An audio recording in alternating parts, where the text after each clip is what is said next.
14 राजलोक का यह समग्र ब्रह्मांड जो है, अब सर्वत्र जीव तो है ही है। जीव नहीं है ऐसा 1 सेंटीमीटर का एरिया भी खाली नहीं, या 1 mm का एरिया भी खाली नहीं है कि जहाँ संसार में जीव ना हो। लेकिन वो सब एकेंद्रीय छोटे जीव। अगर हम यहाँ पर बात करें कि बड़े पंचेंद्रीय जीव, उनका प्रमाण कहाँ पर कितना है, तो ये चारों जो गतियाँ बताई और चारों गतियों के लिए जो योग्य क्षेत्र है उनका, अब यहाँ पर सब पंचेंद्रिय, देवी देवता सब पंचेंद्रिय, नरक के नार के जीव सब पंचेंद्रिय, तिर्यंच के पशु पक्षी सभी पंचेंद्रिय और मनुष्य वैसे भी पंचेंद्रिय। सवाल किस बात का चल रहा है? अब जीवों की जो है वो संख्या आपको ये समझनी है। अब इसमें जीव संख्या जितनी ज्यादा, ये 3 विभाग के अंदर है। एक तो सबसे ज्यादा जो है अनंत की संख्या है, दूसरे नंबर पर आ रही है असंख्य की संख्या, और सबसे कम तीसरे नंबर पर आ रही है संख्या की संख्या। अब इन सब जगह पर आप देखेंगे कि कितने जीव कहाँ किस गति के अंदर कितने प्रमाण है। तो अनंत जीवों की संख्या तो सिर्फ एकेंद्रीय में ही आपको मिलने वाली है। अब इसके सिवाय तो अनंत की संख्या नहीं, पंचेंद्रिय कभी अनंत होते ही नहीं। तो जितनी बड़ी लंबी चौड़ी संख्या जो अनंत जीवों की है, अब अनंत जीवों की जितनी संख्या है उतनी अनंत जीवों की हिंसा भी है। जीव हिंसा, अब जीव हिंसा का प्रमाण जो प्राणातिपात की कक्षा के अंदर जीवों की हिंसा होती है तो कितनी होती है, कितने जीवों की हिंसा कितनी होती है, उनके अंदर सबका हिसाब ये स्पष्ट है। अनंत की संख्या एकेंद्रीय जीवों में है और अनंत की हिंसा भी एकेंद्रीय जीवों की है। अब जब अनंत की हिंसा होगी तो स्वाभाविक रूप से आप समझ सकते हैं, एक आलू प्याज की हिंसा हुई तो अनंत जीव गए। लेकिन अब इसके बाद जो है 2 इंद्रिय 3 इंद्रिय 4 इंद्रिय जीव, उनका प्रमाण कितना है? वो तो अनंत नहीं हो सकते, तो वो असंख्य में चले जाएंगे। लेकिन असंख्य के अंदर और किसकी किसकी संख्या है, तो ये बताया असंख्य की संख्या देवी देवताओं की भी है, असंख्य की संख्या नरक के नार की जीवों की। अनंत के बाद सेकंड नंबर जो आ रहा है वो असंख्य का है। तो अनंत के बाद इतना बड़ा जो सेकंड नंबर, अब ये कोई संख्या कम नहीं है, असंख्य की संख्या कम नहीं, लेकिन इतने जीव जो है वो सतत देव गति के अंदर नरक गति के नार के जीवों में रहते हैं। अब सबसे बड़ा प्रश्न समझने जैसा क्या है, अब देव में भी जाएंगे तो यहीं से जाएंगे ऐसा, और नरक में भी जाएंगे तो यहीं से जाने वाले। अब सबसे ज्यादा कौन जाने वाले हैं? पंचेंद्रिय।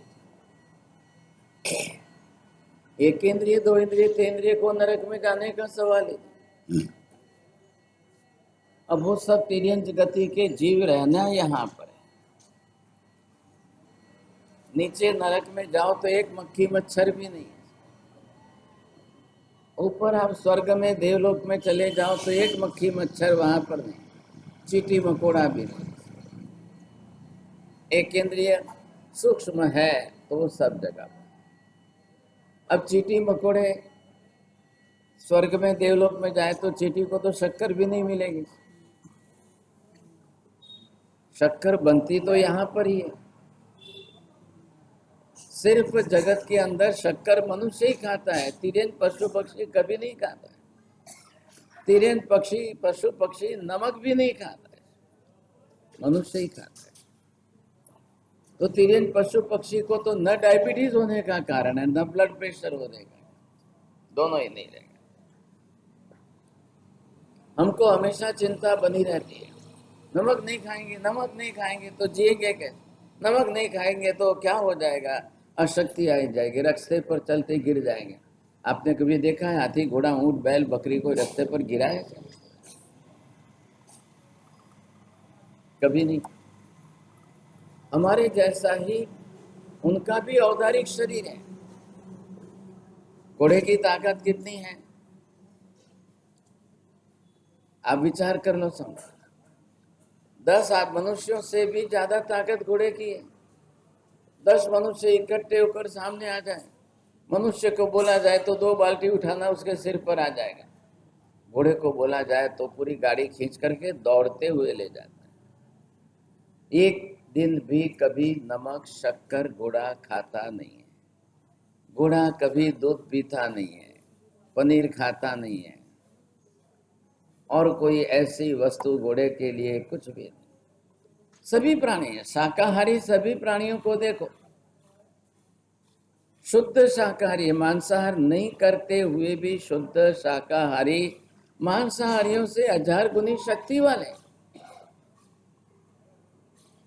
आप समझते होगे लायन टाइगर वगैरह मांसाहारी है, उनकी शक्ति से 1000 गुनी शक्ति हाथी के अंदर है, एलिफेंट के अंदर, आप केमल ऊंट के अंदर देखो, आप जिनके अंदर देखोगे शक्ति का प्रमाण देखो। प्राचीन काल के अंदर कोई रास्ता नहीं, कोई व्हीकल नहीं, कोई ट्रक ऊपर जाती नहीं, शिखर जी पर नहीं, पालीतना पर नहीं, लेकिन इतने बड़े बड़े पत्थर गए, इतनी बड़ी मूर्तियां गई और इतने बड़े मंदिर बने, किससे बने? हाथियों से बने। हाथियों के पीछे इतने बड़े पत्थर जो है बांध दिए जाते, रस्सी से घसीटते जाते थे, ऊपर चढ़ा के लेके जाते, तब मंदिर बने। रोड हो तो बात ठीक है, आप भी सोच लो कि चलो कोई व्हीकल जाएंगे, लेकिन उस जमाने में ऐसे तो कोई व्हीकल नहीं। लेकिन एक हाथी का ही शरीर 9 टन के वजन का, 10 टन मतलब 10,000 किलो वजन का। क्या खाता है? घास खाता है, झाड़ फूल खाता है, पत्ता खाता है, और क्या खाता है? हमारे दिमाग में ये बात बैठ गई कि नहीं, नमक नहीं खाएंगे तो हाथ पैर नहीं चलेंगे, शक्कर नहीं खाएंगे तो शरीर नहीं चलेगा। और यही औदारिक शरीर हमारा भी है, उनका भी है। पशु प्राणी इतना समझदार है, थोड़ी सी भी शरीर में बीमारी आएगी पहले खाना बंद करेगा। एक कबूतर को देख लो, थोड़ी सी बीमारी अगर उसको लगी शरीर के अंदर इम्बैलेंस, वो पहले ही खाना बंद कर देगा, बिल्कुल नहीं खाएगा। आप 1000 प्रयत्न कर लो, नहीं खाएगा। कुत्ते को देख लो, अगर थोड़ी सी बीमारी आ गई तो कुत्ता पहले ही खाना बंद कर लेगा, नहीं खाएगा। मनुष्य की तकलीफ है कि बीमारी होने के बाद, बीमार पड़ने के बाद डबल खिलाना है, ये भी खाओ, ये भी दो, ये भी दो, ये भी दो। अरे अरे अरे अरे अरे, कुछ भी नहीं खाएगा क्या? आयुर्वेद शास्त्र ने सबसे पहले कहा है, आपका शरीर नहीं मान रहा है, तुरंत खाना छोड़ो। हमारे यहाँ पर उल्टा दिमाग में भूत भरा हुआ है। थोड़ा सा बुखार आया कि नहीं, इसके बदले ये खाओ, इसके बदले ये खाओ, बार बार खाओ और खाओ। जब शरीर के अंदर कोई बीमारी आ भी गई है तो वो अब जिस कारण से जैसे आई, तो पहले खाना छोड़ना है। खाना छोड़ने से पहले ही शरीर अपना टेम्परेचर बढ़ाएगा, पहले शरीर के अंदर की गंदगी साफ की जाए, शरीर को बिल्कुल जो है निरोगी होने में बहुत बड़ी सहायता मिले। उपवास एक रोग बीमारी थी बचवानी सुधारवानी सौथी मोटी दवा છે। उपवास ऐसे थेरापी, हम उपवास आत्मा के लिए करते हैं तो उपवास एक आराधना है, तपस्या होती, वो कर्मक्षय कारक बन गई। आपको अगर कैंसर डायग्नोस हो जाए तो उसी दिन से उपवास करो, 24 उपवास की प्रैक्टिस आपको उसी दिन से कर लेनी चाहिए। आखिर कैंसर के अंदर भी तो ग्रोथ डेवलप होती है, अब उस ग्रोथ को उपवास अगर रोक देता है तो आपकी ग्रोथ ही नहीं बढ़ेगी। लेकिन सबसे पहले हमारी समस्या ये है, खाओ खाओ, और उपवास वाला खाने को राजी नहीं होता है, तब ये बीमारी वाला जो है, बीमार होने वाला खाने में राजी नहीं होता है, लेकिन खिलाने वाले पीछे पड़ जाते, तकलीफ है, इसलिए बुखार जल्दी नहीं उतरता है। आपको कोई भी बुखार आ जाए, खाली 2-3 दिन उपवास करके आप गर्म पानी पी लो, खेल खत्म। लेकिन वो नहीं करेंगे, 10 बार खाएंगे, 10 दिन तक बुखार चलेगा, हॉस्पिटल में रहेंगे, हॉस्पिटल में डॉक्टर बोलेगा इतना कोर्स तो करना ही पड़ेगा। ये बीमारी हम बात किसकी कर रहे हैं? असंख्य जीव नरक में है, और कौन से? नारकी जीव। अब ये सभी नारकी जीव है तो पंचेंद्रिय की कक्षा के, सभी देवी देवता पंचेंद्रिय की कक्षा के। अब इसमें भी अगर आप थोड़ा सा हिसाब देखते जाओगे तो देवी देवता, देवी देवियां सिर्फ दूसरे देवलोक तक ही है, और बाद में ऊपर तो सब जगह पर देवी देव, बाद में ऊपर देवियां नहीं होती, 2 देवलोक तक देवियां, बस दूसरे से ऊपर नहीं है। अब ऐसी स्थिति के अंदर जाना कहाँ से है? या तो मनुष्य में से या तिर्यंत में से, 2 में से ऊपर जाओ या नीचे। हम यहाँ कहते हैं कि भाई संख्यात है, तो वहां असंख्य कैसे हो गए? मनुष्य तो सबसे कम संख्या में। अब मनुष्य की संख्या की बात की जाए, सबसे कम संख्या संसार में केवल मनुष्य। इतनी कम संख्या मनुष्यों की है, लेकिन इतनी कम संख्या होते हुए भी मनुष्य, चलो जो भी है, तो जो संख्या गिनती करनी है, गणित इसका बहुत सीधा साधा हिसाब बताया है। मनुष्य की संख्या जो है, अब वो आप सिर्फ इतनी ही है, total the human population. This is the logarithm theory. आप उसके ऊपर निकाल करके 2 raised to 96, 96 वाइज आप 2 का अगर स्क्वायर निकालते जाओ, निकालते जाओ, निकालते जाओ, so that will be the last figure of the human population. Human population of 2.5 द्वीप, आप मात्र इधर इधर इधर इधर के मत गिनती कर लेना, ये पूरा ह्यूमन पॉपुलेशन जो है, सर्वत्र सब जगह, दुनिया के किसी कोने में जहां पर मनुष्य, हमारे नाम में अभी दुनिया मतलब क्या? बस Australia, Europe, Asia, Africa, India, इतना ही आप 5 खंड ही समझ रहे हो। लेकिन यहाँ ह्यूमन पॉपुलेशन 2.5 द्वीप समुद्र है। और आज सिमंदर स्वामी ये कह रहे हैं कि भी इतना फिगर भी मनुष्य का कभी पूरा नहीं हुआ, इतना भी फिगर कभी पूरा नहीं हुआ। अब ये लास्ट मैक्सिमम फिगर आ गया। अब ध्यान से समझिए, मैक्सिमम मनुष्य में से नरक में कितने जाए, और मनुष्य में से देवलोक में कितने। मनुष्य गति में से जा रहे हैं, अब तिर्यंत में से जा रहे हैं, तिर्यंत में से मैक्सिमम नरक में जाए।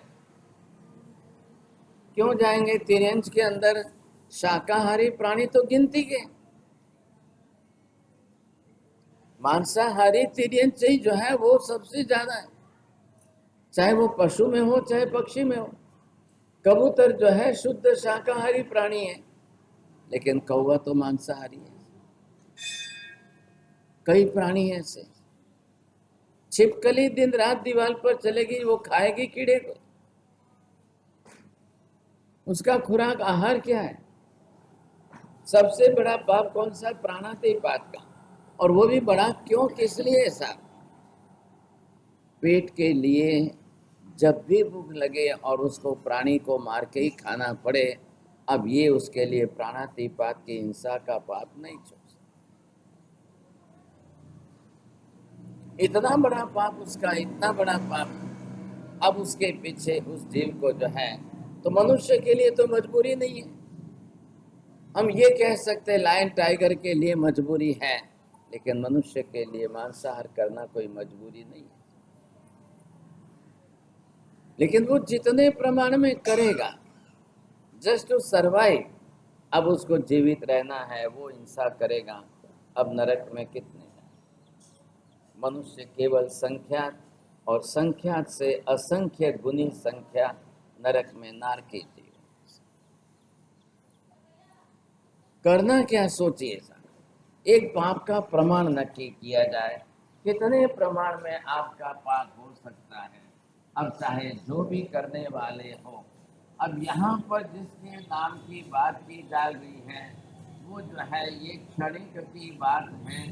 अब ये जीव ऐसा खाटकी बन गया है, अब इसको अपनी तरह से जीव हिंसा में एक तो रस बन गया, रुचि बन गई। अब 700 बरस के आयुष्य तक रोज प्राणी हिंसा करना है। पहले ये देखना है हमको, एक पाप मल्टीपल कैसे होता है, एक पाप का गुणाकार कैसे बढ़ता है। एक व्यक्ति अपने तक सीमित करे हिंसा तो बात अलग है, लेकिन जब व्यक्ति अपने तक हिंसा सीमित न रख करके हिंसा का व्यापारीकरण कर ले, व्यापारीकरण का मतलब व्यापक स्तर पर उसको व्यापक रूप दे दें, मैं भी खाऊं सबको खिलाऊं, अब वो हिंसा आपकी अनलिमिटेड हो जाएगी। अब उस हिंसा का हिसाब नहीं रहेगा। खाटकी जरूर है, कसाई है, लेकिन हिंसा के अंदर उसने सबको जोड़ने की कोशिश की। तो यहाँ पर क्या हो रहा है, महावीर ना कह रहे कि भी एक तरफ तो खुद करो, दूसरी तरफ दूसरों को कराओ, और तीसरी तरफ करने वाले को भी अच्छा मानो। अब तीन तरीके से गुणाकार होते होते हर पाप उसका, हर जीव के हिंसा गुणाकार रूप में आ जाए। खुद जो है कोई भी प्राणी लाओ, बकरे को लाओ तो मारो, बैल को लाओ तो भी मारो, किसी भी प्राणी को मारो। अब उसने अपने व्यापार के साथ में दूसरे 100 लोगों को जोड़ दिया। रोज का पैसा, सुबह से शाम तक आप किसको भी मार के लाओ, आपको इतना पैसा मिल जाएगा, आपको इतनी सामग्री मिल जाएगी। अभी हिसाब जोड़ दिया उसने। जब लोग जीव लोग जो है नीच गोत्र में ज्यादा होते हैं, उनको नीच गोत्र में सबसे ज्यादा पाप करने की इच्छा हो। नीच गोत्र का मतलब क्या, जहाँ ज्यादा से ज्यादा पाप करने की इच्छा हो उसी का नाम नीच गोत्र है। उसके सामने उच्च गोत्र एक पुण्य प्रकृति है।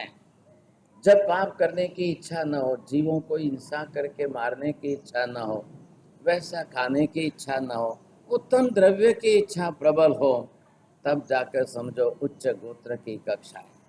जिसकी ऊंची भावना हो, मैं खाऊं कि ना खाऊं, मैं दूसरे को पहले खिलाऊं, चले मैं जीव कि नहीं जीव, लेकिन दूसरों को जिंदा रखने में पहले सहयोगी बनूं, अब कुछ तो करूं साहब, कुछ तो करूं, ऐसे अपनी मानसिकता ला करके वो अगर करता रहे तो सबसे बड़ा फायदा ये।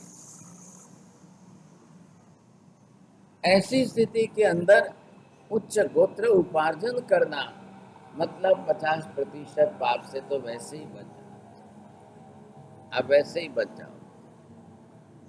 आपने अगर वैसी पाप प्रवृत्ति का त्याग ही नहीं किया और हम हिंसा आदि के अंदर जुड़ गए, तो बार बार नीच गोत्र मिलना ही मिलना है। फिर नीच कुल में जन्म लेकर फिर जीव हिंसा करो, फिर प्राणियों का वध करो। हल्के से हल्का काम है, सबसे हल्का काम कि आप जीव हिंसा करके आजीविका चलाओ। चारों तरफ से उसने प्रचार करके लोगों को जोड़ दिया, भले जंगल में जाकर हिरण को पकड़ के लाओ। अब ये बात कब की है, महावीर अभी उसके पूर्व भव की बात कर रहे हैं। शकट कुमार के पूर्व भव की बात है, पिछले जन्म में। तो महावीर को ही हुए आज 2547 बरस हुए। अब उस जीव के पूर्व भव की बात करो। इसका मतलब ये हुआ पिछले जन्म में भी, महावीर के पहले 2500 साल पहले भी जीव हिंसा का प्रमाण कितना था। आज यांत्रिकरण हुआ है, ऑटोमिज्म जो आ गया है, आज जीव हिंसा का जितना यांत्रिकरण हो गया, लेकिन उस समय क्या था, यंत्र नहीं भी थे तो भी हिंसा का प्रमाण तो था। आप अगर आज पूछो कि महावीर के अंदर सिमंदर स्वामी आदि बीच भगवान विचर रहे, वहां तो प्राणातिपात, वहां तो जीव हिंसा, वहां तो कोई कसाई, वहां तो कोई ऐसा है नहीं ना, वहां भी है। वहां भी बहुत है। जीव हिंसा वहां भी बहुत है। अब सिमंदर स्वामी देशना देंगे तो ऐसे कसाई कोई भगवान की देशना सुनने आएंगे? क्यों आवे? ना तो उनको भगवान से मतलब, ना देशना से मतलब, ना किसी बात। क्यों? बोलो हम जाएंगे तो भगवान तो देशना क्या देंगे कि जीवों को नहीं मारना, हमारा तो धंधा है, हमारा तो पेट बंद हो जाएगा, हमारा तो ऐसा हो जाएगा। एक जगह पर मैं व्याख्यान दे रहा था, बंबई की बात कर रहा हूँ, व्याख्यान के अंदर आपके खाने पीने के अंदर बिस्किट, चॉकलेट, चीज के अंदर कितने जीवों की हिंसा हो रही है, कितने जीवों की, पंचेंद्रिय जीवों की हिंसा से कैसे क्या बन रहा है। एक दिन आ गए, 2 दिन आ गए, फिर तीसरे दिन के बाद जैन लड़के लड़कियां आने को तैयार नहीं। उनको जबरदस्ती पकड़ करके लाने गए तो बोले ये सब देख लेंगे तो खाना छूट जाएगा। नहीं देखते, वहां तक आराम से खाते रहो, पता ही नहीं, हम तो जानते ही नहीं। एक प्रश्न खड़ा होता है कि जानते पाप करो तो ही पाप लगता है, कर्म बनता है, और अनजाने में करो तो सब माफ है क्या? मिथ्या दृष्टि जीवों की ये मेंटालिटी है कि अगर कोई पाप अनजान में होता है, अनजान में करते हो, तो भगवान भी माफ करता है, भगवान भी माफ करता है। अरे जिसका जीव गया है, जो जीव मरा है, प्राणी मरा, उसका क्या? भगवान को पाप का माफ करने का अधिकार थोड़ी है।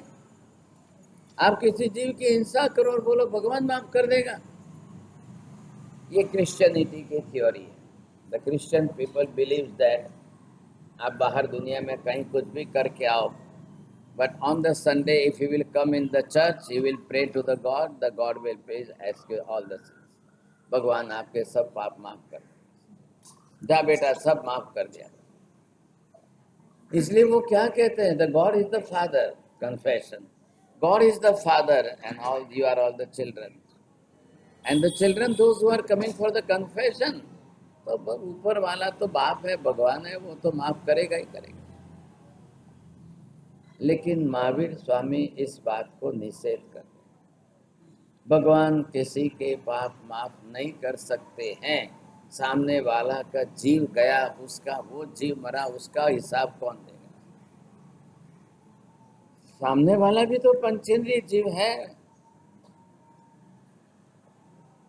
अब सवाल क्या आया कि मनुष्यों के अंदर जीव हिंसा करने वाले कितने, और पशु पक्षी में जीव हिंसा करने, तो पशु तो सिर्फ पेट के लिए करेगा, मनुष्य पेट के लिए नहीं, पेट से ज्यादा व्यापार के लिए करेगा।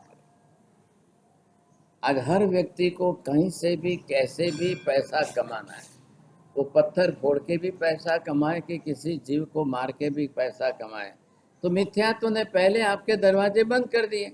पाप को पाप कहना नहीं, पाप को पाप मानना नहीं, इसमें क्या हो गया? ये कोई पाप थोड़ी है जीवों को मारना, इसको पाप क्यों कहते हैं? हमने हमारे पेट के लिए, खाने के लिए किया, इसमें गलत क्या किया है? महावीर कह रहे हैं कि आपको अपने पेट के लिए किसी भी जीव को मारने की छूट है, आपको अधिकार है कि आप किसी को भी मारते जाओ। तो कल तो दूसरे जीव भी है, शेर चाहे लायन, चीता, टाइगर, वो भी तो जीव है। मनुष्य तो फिर भी शाकाहार पर जी सकता है, और कल वो प्राणी कहेंगे कि भी हम भी तो हमारे पेट के लिए दूसरों को मार रहे हैं। कर्म का सिद्धांत ये कह रहा है कि यहाँ से तिर्यंच पशु पक्षी के जीव, वो भी जाकर के चौथी नरक में जाए। हिंसा करेंगे तो उनको भी चौथी नरक में।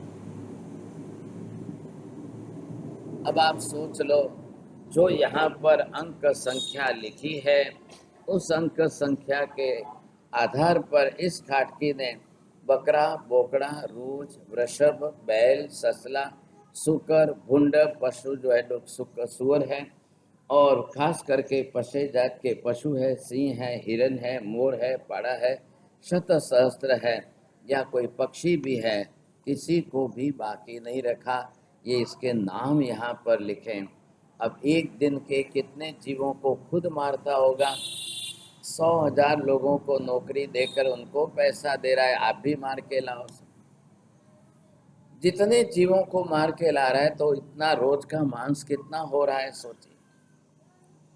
इधर सामने सैकड़ों लोगों को कहा है कि रसोई बनाओ, इधर लोगों को भेजा है मार के लाओ, इधर करो इकट्ठा स्टॉक करो, इधर लोगों को बोला है रसोई करो। अब रसोई करने में महिला जुड़ेगी कि नहीं जुड़ेगी? अब रसोई करने में महिला जुड़ी तो उनको भी मांस में से ही प्रक्रिया करनी है। अब इसको काटो, इसको तलो, इसको भूंजो, इसको बाफो, इसको साग करो, इसका दाल करो, इसका ये करो, इसके ये करो, आइटम बनाते जाओ। चौथा नंबर लिया है लोगों का कि जाओ बेच करके लोगों को खिलाओ और पैसा कमाओ। अब आप भी तो जानते हैं इकोनॉमी की पॉलिसी क्या होती है। Always the demand and supply की जो पॉलिसी है और डिमांड एंड प्रोडक्शन की जो पॉलिसी है, कितनी चल रही है, किस हिसाब से? जितनी डिमांड होगी उतना लोग प्रोडक्शन बढ़ाते जाएंगे, उसका धंधा बढ़ता गया। 700 बरस में कोई धंधा बढ़ेगा नहीं क्या? इतने खाने वाले बढ़ते जाएंगे, इतने रसोई करने वाले, पकाने वाले, इतने रसोई करने वाले बढ़ेंगे तो इतना स्टॉक लाने वाले बढ़ेंगे, इतना स्टॉक लाने वाले बढ़ेंगे तो इतने नौकरों को इतना पैसा ये देगा। अब इधर मांसाहार जुड़ गया और उसके साथ में शराब जुड़ गई। आपने देखा है उज्जित कुमार के अंदर भी माँ प्रेग्नेंट हुई है, उसको मांस खाने की इच्छा और दारू पीने की इच्छा। एक प्रेग्नेंट लेडीज को इस तरह का खाना भी नहीं चाहिए, इस तरह का पीना भी नहीं चाहिए।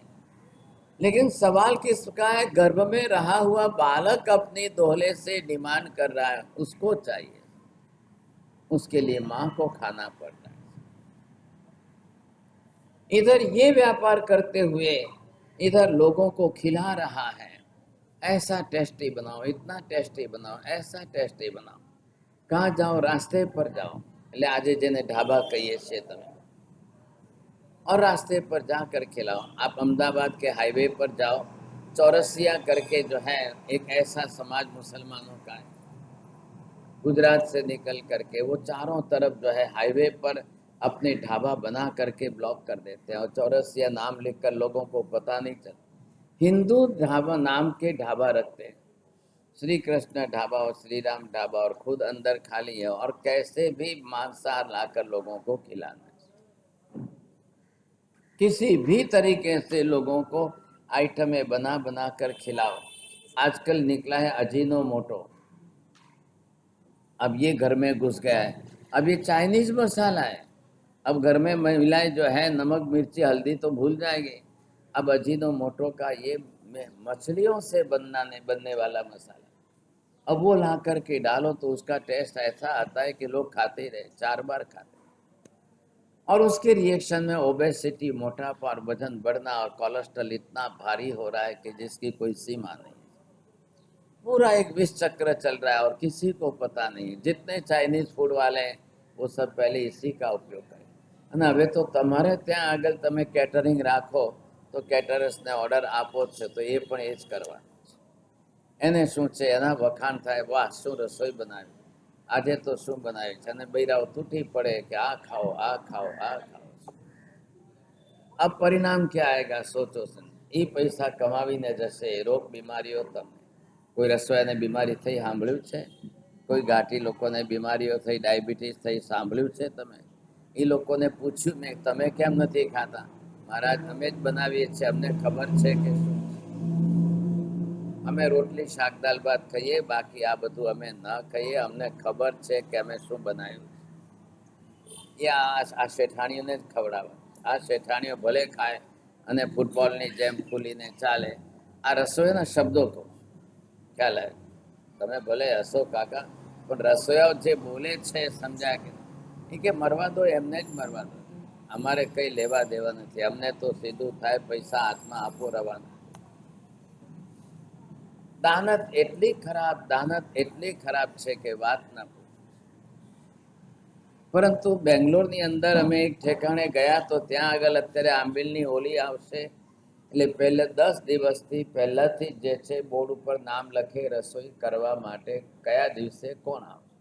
કોઈ રસોયા નહીં, કોઈ બાઈ નહીં, કોઈ નહીં, કેટલી ઓલી થાય છે? 80, 90, 60, 70, 80, 90 ઓલી થાય. પહેલા દિવસે 10 જણાને આવવાનું છે, કોના નામ લખાવા છે લખી દો. બીજા દિવસે 10 જણાને ત્રીજા જણા આવે એટલે બધા બેઠા કે ભાઈ તમે રોટલી કરો, તમે રોટલા કરો, તમે ઢોકળા કરો, તમે ખમણ કરો, તમે શાક કરો. 10 જણા રસોઈ બનાવીને તૈયાર રાખે.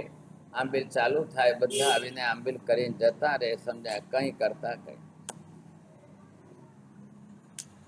જાત મહેનત જિંદાબાદ. જાતે જ કરવાનું કે બધા તપસ્વીઓની આવી સેવા કરવાનો લાભ અમને મળે છે.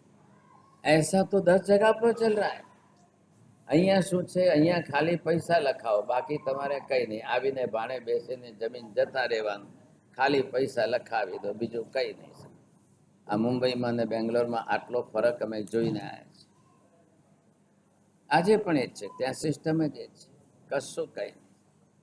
અને આંબીલ કરે, જે આંબીલ કરવા બેસે એ પોતાની થાળી ચોખ્ખી કરીને રૂમાલથી લૂછી કરીને મૂકીને પછી જાય. શેઠ હોય કે શેઠાણી હોય, અહીંયા કંઈક નથી, બધાને એક સરખું. ક્યાં રહ્યું સવાલ ભાગશાળી? જે રસોઈ બનાવે છે એ 5 તપેલા એટલું જ એમને ઘસવાનું રહ્યું, બીજું કંઈ નહીં. हमारे यहाँ पर नौकर वगैरह सर्वेंट अवेलेबल है, हम सब कुछ करते हैं. फॉरेन में परदेश में चले जाओ तो आपको सब कुछ अपने हाथ से करना है. એટલે ઘણાને ફોરેન નથી જવું કે ત્યાં જઈને કે ઝાડુ પોતા કરવા છે અમારે. અહીંયા बॉम्बे हमारे यहाँ लीला लहर के एक ऑर्डर पर सामने नौकर तो हाजिर है. ये मानसिकता बनाई. अब यहाँ पर तकलीफ क्या है? कितने जीव किस पाप से कैसे नरक में जाए. खुद करना, दूसरों को कराना, तीसरे कराने वालों को हेल्प करते रहना, सहयोग करके उसको साथ देते रहना. तो पाप का गुणाकार कितना होता है? पाप का गुणाकार कैसे होता है? पहले ये देखो. नहीं तो पहली नरक तक जाए तो भी चलता है, नहीं तो दूसरी नरक तक जाए तो वहां रुकता है.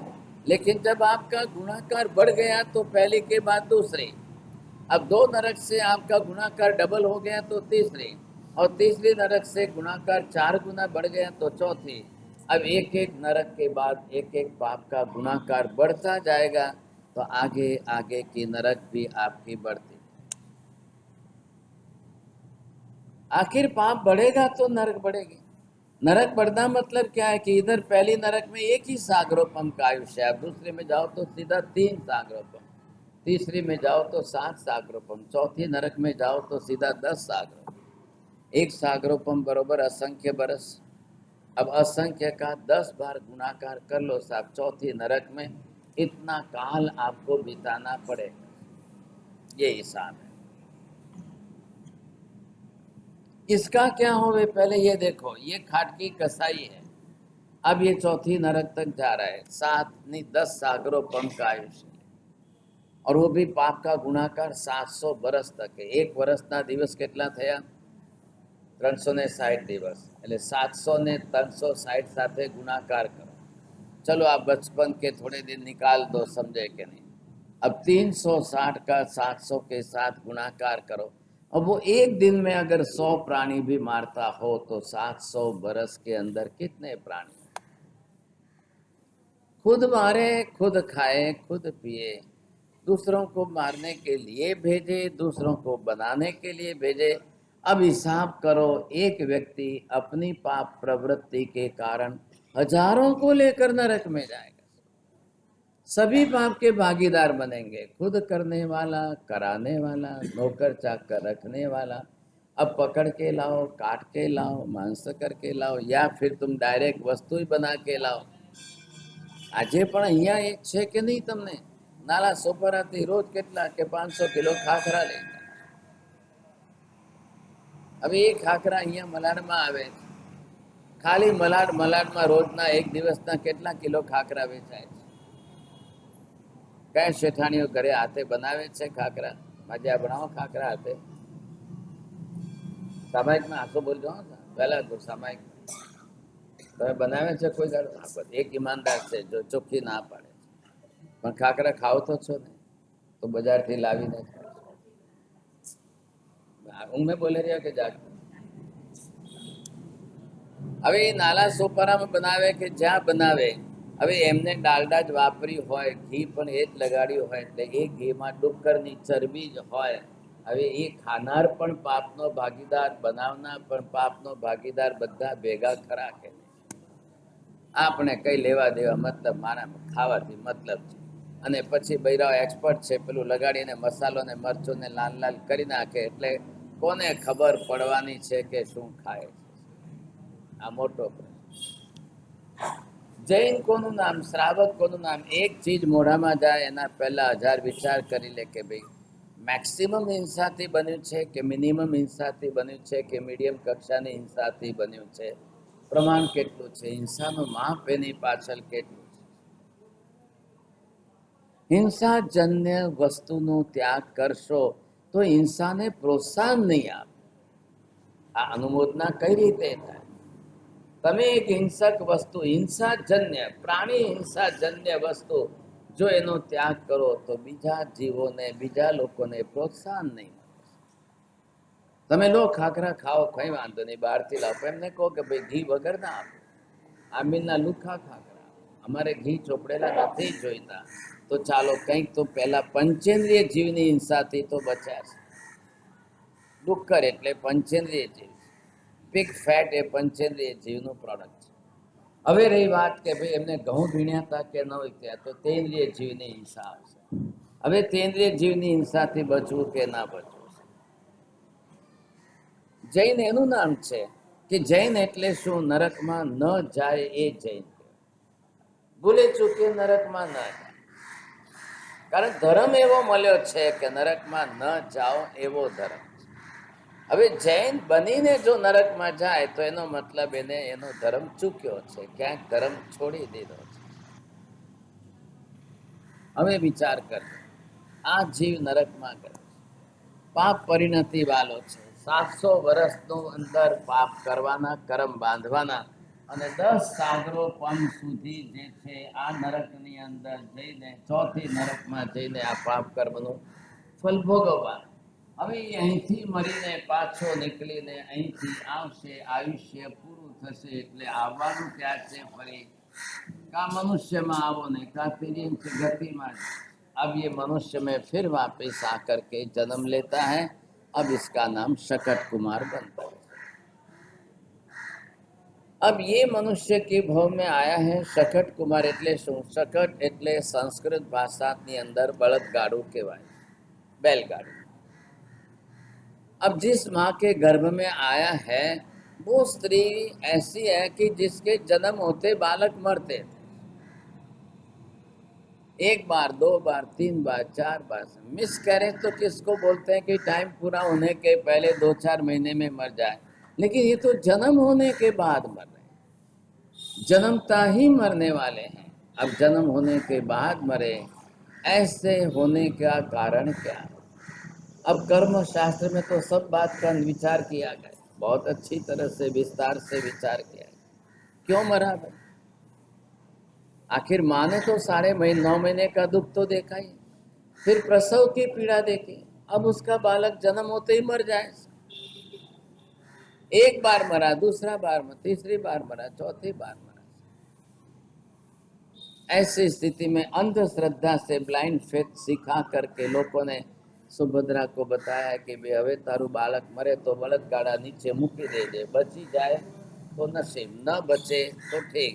एक वखत जो बची गयो तो तारा माथा उपरथी घा टली गई ने हवे तारा बालको जीवता रहे। तो जैसे ही बालक का जन्म हुआ है उसने सफेद कपड़े के अंदर लपेट करके एक बैलगाड़ी जा रही थी उसके आगे रख दिया, और बैल जो है समझदार थे वो साइड से निकल गए और ये बच गए। बैल निकल गए तो 2 पहिए के बीच में जगह है, तो बालक नीचे से निकल गया, बच गया। अब उस बालक को उठाकर लेके आती है माँ, फिर घर में लाकर सफ़ेद कपड़ा खोलती है। 12-13 दिन के बाद उसका शकट कुमार नाम रखा कि बैल की गाड़ी के नीचे से निकलते बच गया सर। अब ये बड़ा हो रहा है, अब बड़ा होते होते इसके थोड़े काल के अंदर पिता की मृत्यु हो गई। बालक मरવું એ વધારે અશુભ કહેવાય કે બાળકના બાપા મરે એ વધારે અશુભ? માજે જાગે રહ્યો, બોલો। घर में क्या परिस्थिति, आपकी मान्यता क्या है? माजी સાંભળો છો? બાળક મરે એ વધારે ચાલે એવું છે કે બાળકના બાપ જ મરી જાય તો? નથી સંભળાતું, નથી, કઈ ખબર નહીં પડે. ચાલો, તમે એક નવા મહેમાન આયા છો, બોલો. હવે પર્સન્ટેજ કાઢો. ચાલો, તમે તમે સીએ છો એટલે જરા કેલ્ક્યુલેશન એ રીતે જ કરશો, બરોબર? ઇમોશનલ લેવલ ઉપર નહીં, મેથેમેટિકલ ગણિત કરશો. બોલો, શું કરવું જોઈએ?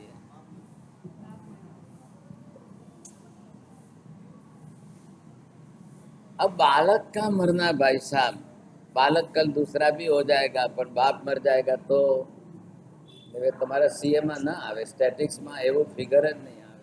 अब करना क्या था? अब इन दोनों के अंदर की परिस्थिति, अब बालक के लिए माँ मर जाए, बालक के लिए बाप मर जाए, तो कौन सा कर्म ज्यादा है? और बालक जन्मते मर जाए, वो कौन सा कर्म ज्यादा है? बालक ही ना हो, वो कौन सा कर्म ज्यादा है? शादी ना हो, वो भी कोई कर्म है कि नहीं? आखिर ये कर्म शास्त्र है. Each and every details in this karma philosophy, and that's why we can say that the karma theory is the living knowledge. આ જીવંત વિદ્યા છે કે જેનો અભ્યાસ દરેકે કરવો જરૂરી છે. The karma theory, it is nothing but just like the mirror. It's an open mirror from.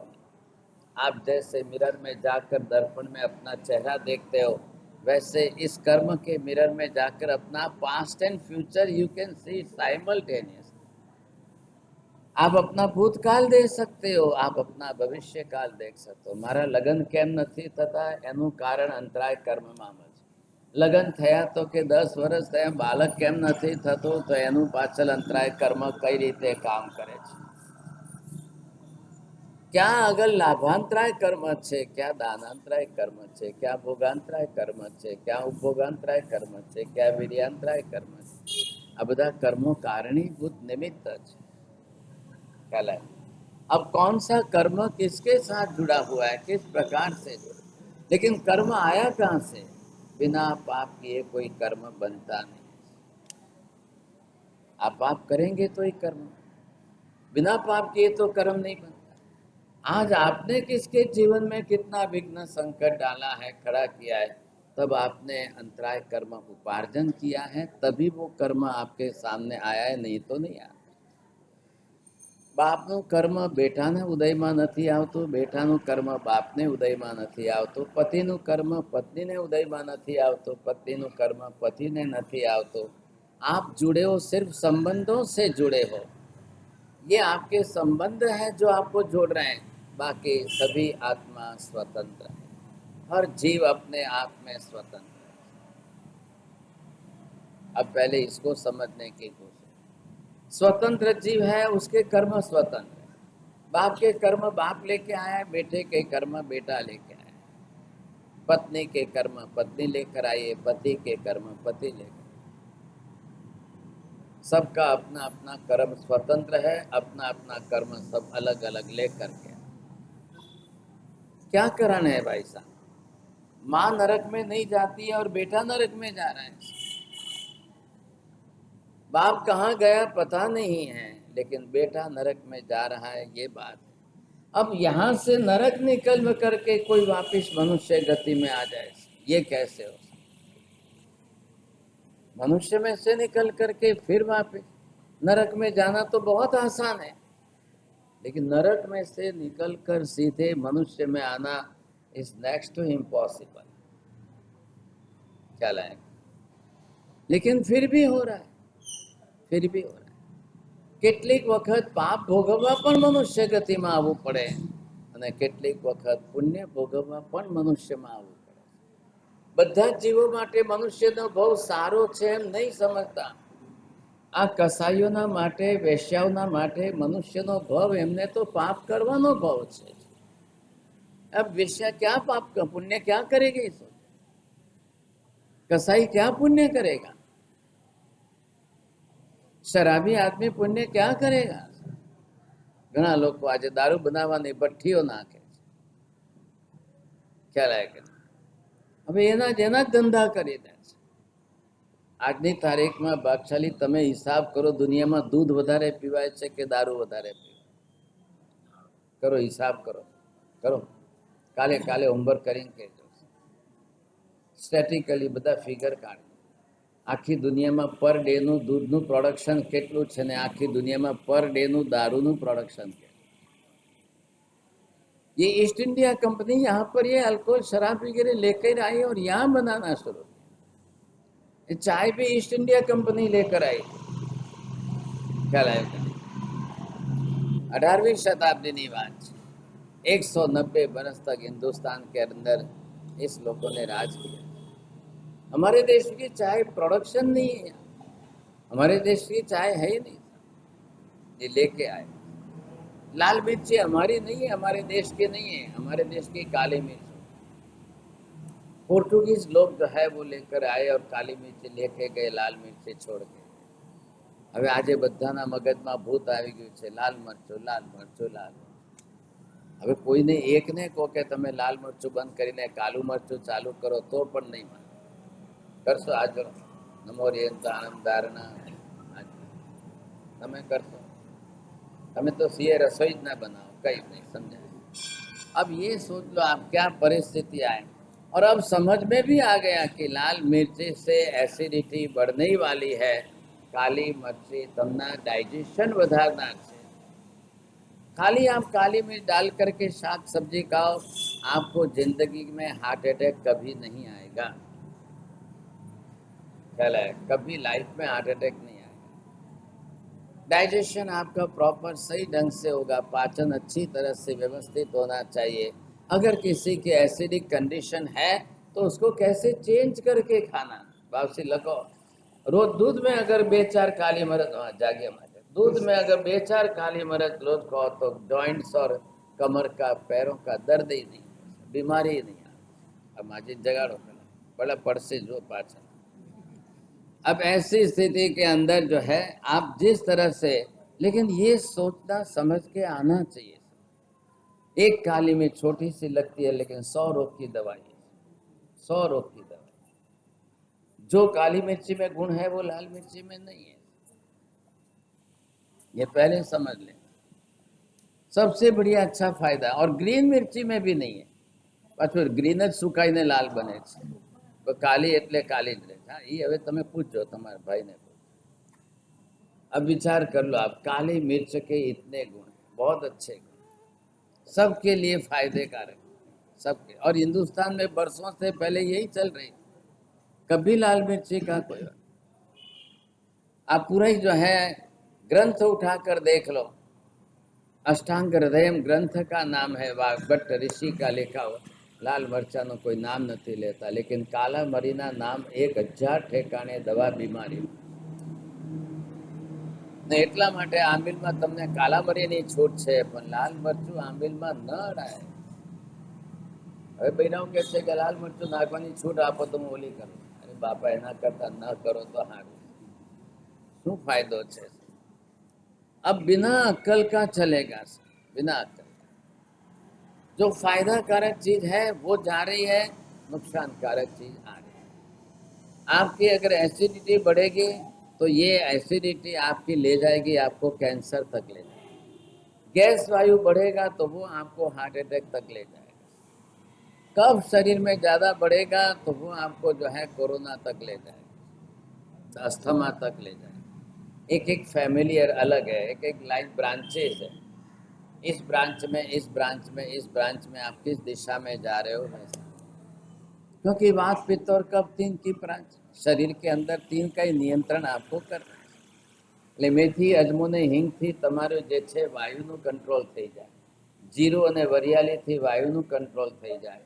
કાળા મરી સૂંઠ વગેરેથી જે છે તમને ડાયજેશન બાજુનું કંટ્રોલ થઈ જાય. બહુ સરસ ફાયદાકારક ચીજો છે. એની સામે જીરું વરિયાળી લો તો તમારા પિત્તનું નિયંત્રણ થઈ જાય અને કાળા મરીથી કફ પણ મટી જાય. ભાગશાળી, बढ़िया अच्छा है. और सबके मसाले दे दिए. हल्दी बेस्ट एंटीबायोटिक दे दी, बेस्ट एंटीसेप्टिक दे दी. ये दवाई है लेकिन शाक सब्जी के लिए मसाले के तरीके से उपयोग करो तो हर दाल सब्जी के अंदर ये मसाले आ जाएंगे तो घर में वात पित्त कफ तीनों मिट जाए, किसी को, बच्चे को भी नहीं हो, बड़े को भी। No necessary for any antibiotic, कुछ भी जरूरी नहीं पड़ेगा, कोई आवश्यकता ही नहीं। लेकिन लोग हल्दी छोड़ेंगे और एंटीबायोटिक खाएंगे। ने हल्दी, आखी हल्दी लावी ने घरे कोई मेहनत नहीं करे, ब्रांडेड चाहिए। अब लोगों को सब ब्रांडेड चाहिए। અને ક્યાંથી લાવી તો કે મોલમાંથી। હવે મોલમાં મેથી મળે છે કેટલા? 300 રૂપિયા કિલો મેથી, અને મેથીનો ભાવ કેટલો છે? 70 થી 80 રૂપિયા। હવે તમે વિચાર કરી જાઓ, 80 રૂપિયાની મેથી તમને મોલવાળા 300 રૂપિયામાં આવે તો તમને ફાયદો છે કે લૂંટે છે? પણ તોય બૈરાઓ કહે છે કે ના, મોલમાં જ જવું। बोलो, હવે આ परिस्थिति क्या बोलना समझे कि नहीं? देश के अंदर कितना नुकसान हो।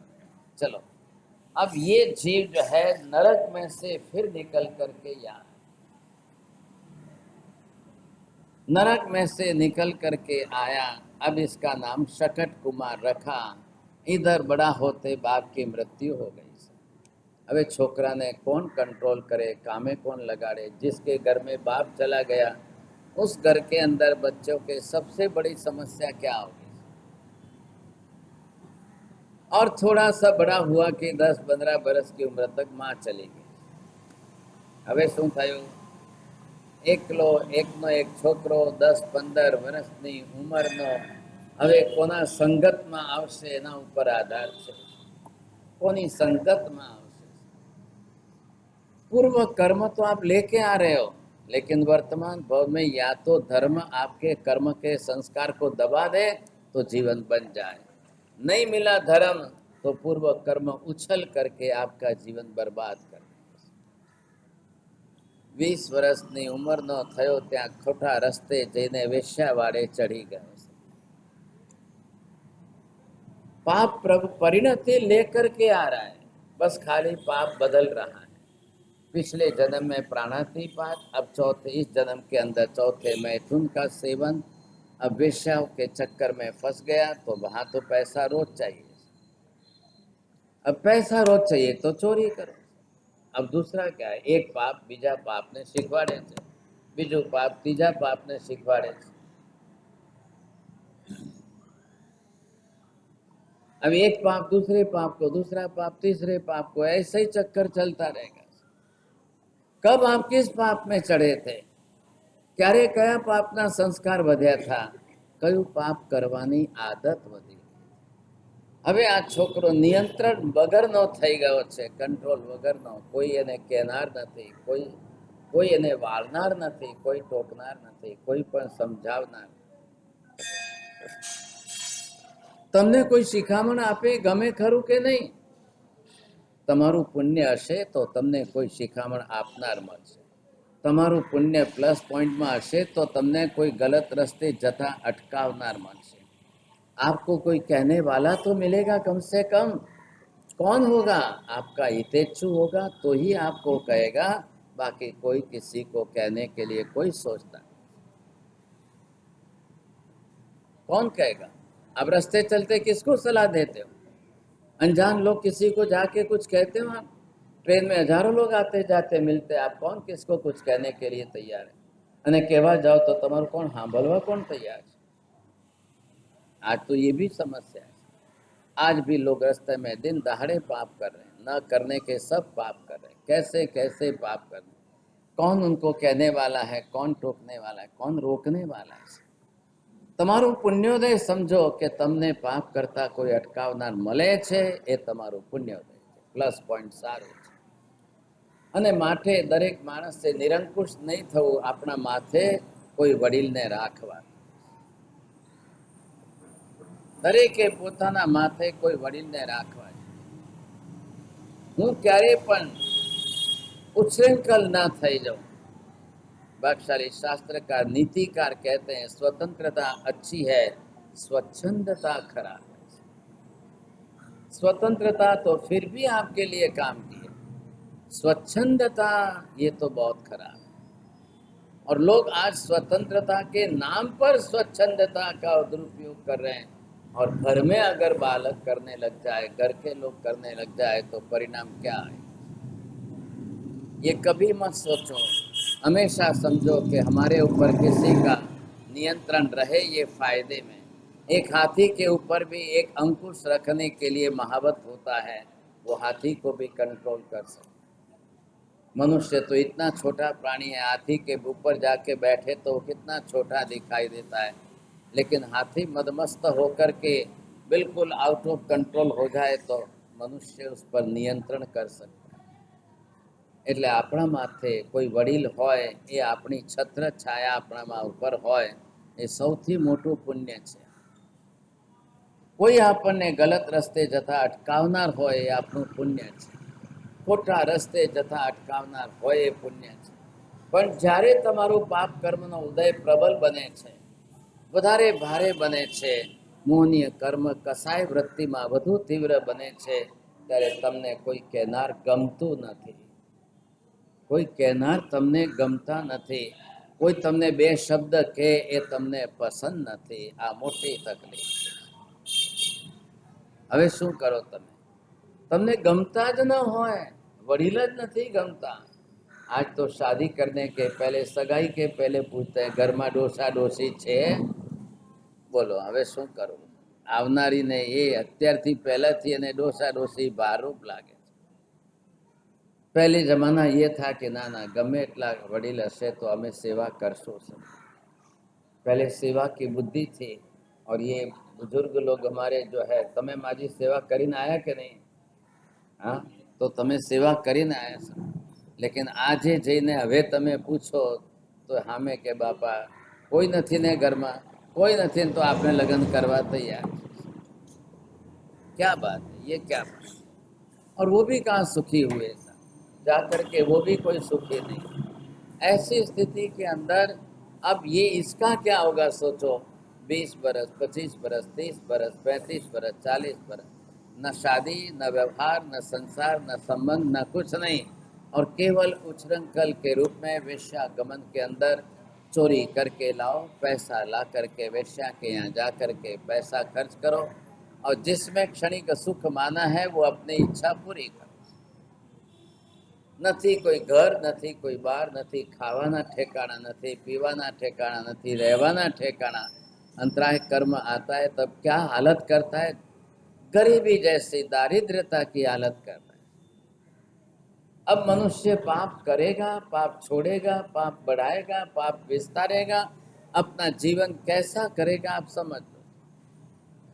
जब कोई कंट्रोल नहीं है तो वो मनुष्य कभी भी पाप में रुक ही नहीं सकता है, तब उसका पाप 10 गुना गुणाकार होता है.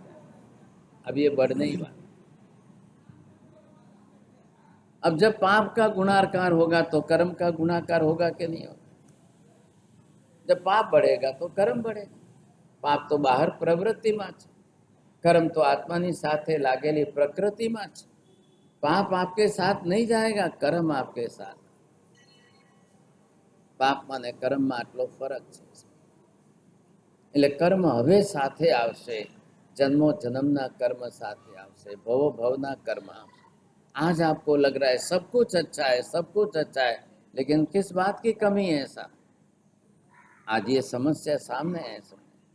हम परसों से यहाँ पर श्रीपाल मैणा का इतिहास समझने की कोशिश करेंगे. अमिल की होली शुरू होगी, आप समझेंगे आखिर मैणा श्रीपाल का भी तो जीवन है. कर्म का फल तो वहां पर भी है. पाप किया कि नहीं किया, कर्म बांधे कि नहीं बांधे, बांधे तो कब उदय में आए, क्या हुआ समझे कि नहीं. पूरी कर्म की कहानी है, और हमको कर्म के चश्मे से देखनी है. भले श्रीपाल हो कि मैणा हो, श्रीकांत हो कि श्रीमती हो, कौन सा पाप किया, कैसा पाप किया, कितने पाप किए, कैसा कर्म बांधा, किस कर्म के कारण क्या परिस्थिति. साध्वीजी महाराज पर वाँचवाना छो श्रीपाल रास कि खाली वाँची जशो के कर्म शास्त्र सीखवाड़. चलो ठीक है, बहुत अच्छा है, आप लोगों का पुण्य का उदय है, थोड़ा सीखने को मिलेगा. कल मैं यहाँ पर ये अध्याय, चौथा अध्याय पूरा कर दूंगा, और फिर हम श्रीपाल मैणा के जीवन की कहानी समझेंगे. बाकी कथा बदलती है, दृष्टांत बदलते हैं, सिद्धांत तो वही रहेगा, कर्म शास्त्र का सिद्धांत रहेगा।